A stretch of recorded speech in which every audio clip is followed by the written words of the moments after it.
प्रिय विद्यार्थियों, अपना पेपर है political history of Rajasthan.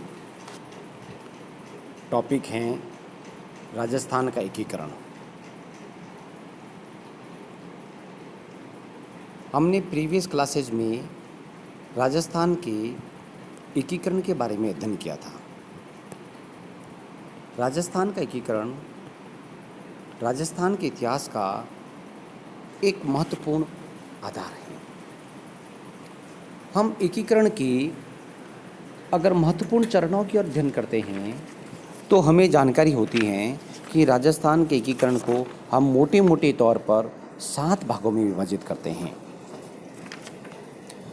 Rajasthan के एकीकरण के 7 चरण मुख्य रूप से हमें जानकारी में आते हैं।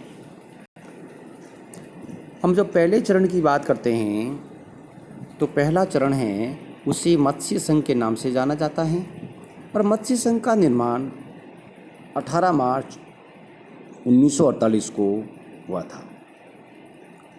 अलवर, भरतपुर, धौलपुर और करौली, इन 4 रियासतों को, इन 4 जो महत्वपूर्ण ठिकानों को मिला करके प्रथम चरण का निर्माण किया था, जिसका नाम मत्स्य संघ रखा गया था। मत्स्य संघ में 4 रियासतें और 1 ठिकाना सम्मिलित था। हम राजस्थान के एकीकरण का एक थ्रू लाइट, एक सामान्य अध्ययन कर रहे हैं कि राजस्थान के एकीकरण के कौन कौन से चरण थे, चरणों के महत्वपूर्ण किन किन डेट को कौन कौन से चरण होते, इस बारे में हम अध्ययन करने जा रहे हैं। प्रिय विद्यार्थियों, प्रथम चरण के बाद हम जब सामान्य अध्ययन करते हैं द्वितीय चरण का, तो राजस्थान में दूसरा चरण शुरू हुआ था।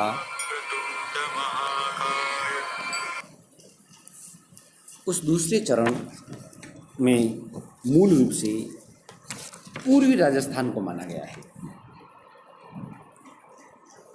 और पूर्वी राजस्थान का निर्माण 25 मार्च 1948 को हुआ था। पूर्वी राजस्थान के बाद में हम तीसरे चरण की ओर अग्रसर होते हैं। तो राजस्थान के एकीकरण का जो तृतीय चरण शुरू होता है उसका नाम है संयुक्त राजस्थान। प्रिय विद्यार्थियों, संयुक्त राजस्थान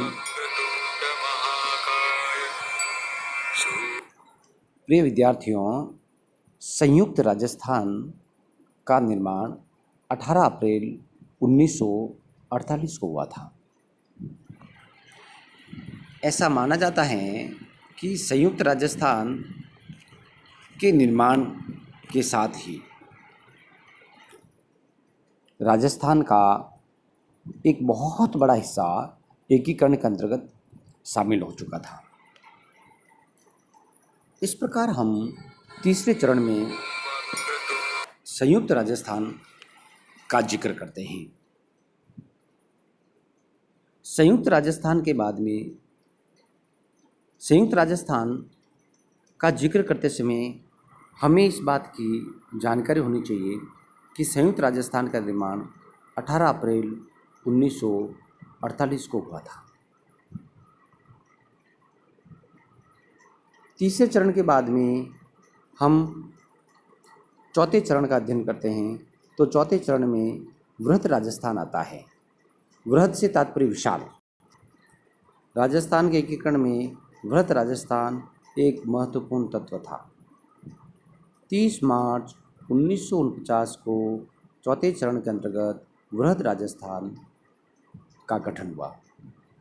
इस प्रकार राजस्थान के एकीकरण का चौथा चरण वृहत राजस्थान के एकीकरण के नाम से जाना जाता है।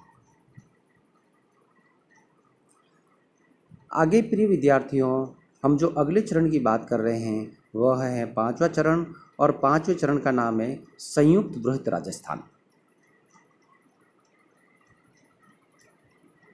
संयुक्त वृहत राजस्थान का निर्माण 15 मई 1949 को हुआ था।